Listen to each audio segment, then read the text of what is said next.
En cuanto a fiabilidad y códigos de paridad, la fiabilidad, el análisis de la fiabilidad viene por la parte de que ya se ha visto que es lo que se llama un fallo de memoria, que viene de que se vaya a buscar algo en un nivel elevado de la jerarquía o en un nivel cualquiera de la jerarquía de memoria y no se encuentre todavía esa información y se activen una serie de procedimientos para ir al nivel inferior, inmediatamente inferior de la jerarquía de memoria y extraer esa información para llevarla al nivel en el que se pide.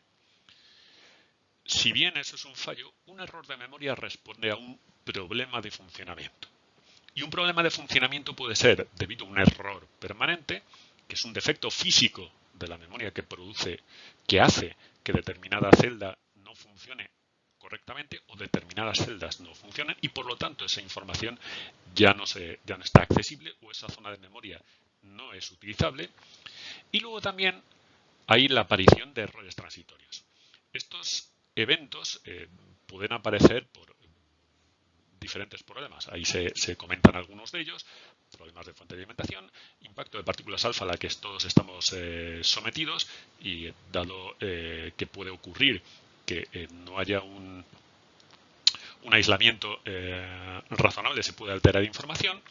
Esto nos lleva a considerar que toda información que se transmite de un sitio a otro, y en este caso de la memoria, cualquiera del resto de los elementos del sistema, está sometido a errores.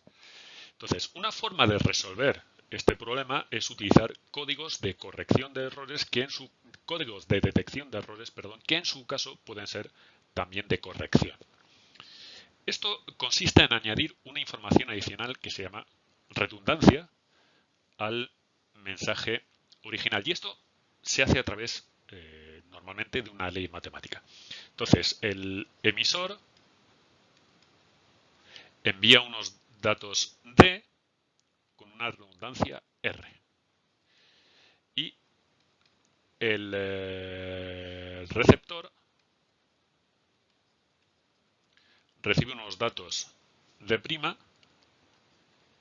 y una redundancia R'. Entonces, aplicando una ley matemática, el emisor genera esa redundancia y si el receptor, aplicando esa misma ley matemática a una función f,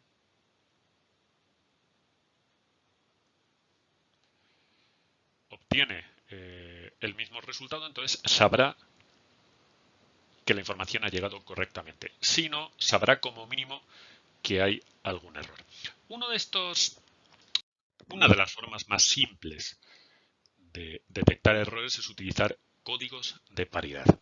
Un código de paridad consiste en que el conjunto datos más redundancia tiene que tener un número par o un número impar de unos, en función del criterio que se utilice. Si se utiliza un criterio de paridad par, el conjunto datos más redundancia tiene que contener en total un número par de bits. Si el criterio de paridad es impar, el conjunto datos más redundancia debe contener un número impar de bits a 1. La operación para determinar si el número de unos es par o impar es la XOR. Como ya se vio en clase, una XOR permite controlar que haya un número par o un número impar de unos. Y si tenemos una ristra de bits, por ejemplo,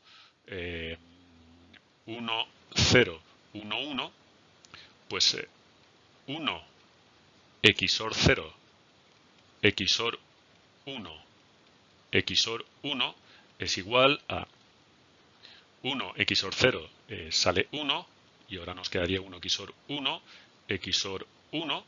Entonces, 1 XOR 1 saldría 0, y entonces nos quedaría 0 XOR 1, que finalmente daría 1. Con lo cual estamos viendo que 1, 0, 1, 1 tiene un número impar de bits. Entonces, básicamente, si tenemos una cadena de datos en la que hay un número impar de bits y tenemos un criterio de paridad par, al hacer el XOR saldrá que el número de unos es impar, y añadiremos como código de redundancia un 1 para que el número total de unos entre los datos y la redundancia sea par. Y si es criterio de paridad impar, añadiríamos un 0 para que el conjunto de datos más redundancia tenga un número impar de unos. Por lo tanto, lo que hacemos es que el receptor recibe un conjunto de datos más redundancia y aplica una XOR. Y en función del criterio de paridad, si es par o impar, podrá saber si al menos el resultado que ha llegado es correcto o no es correcto, o ha habido algún error de transmisión por el camino. Cuando enviamos ristras de bits, pues podemos utilizar criterios de paridad transversal,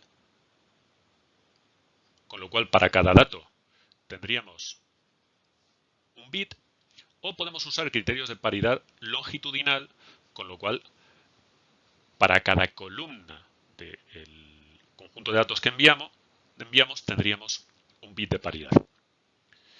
Con criterios de paridad transversal o criterios de paridad longitudinal se pueden detectar errores, pero no se pueden corregir. Con criterios de paridad combinada, utilizando longitudinal y transversal, se pueden detectar y corregir errores. Entonces aquí tenemos un ejemplo en el que se añaden bits de paridad transversal y bits de paridad longitudinal. Cuando se produce un fallo,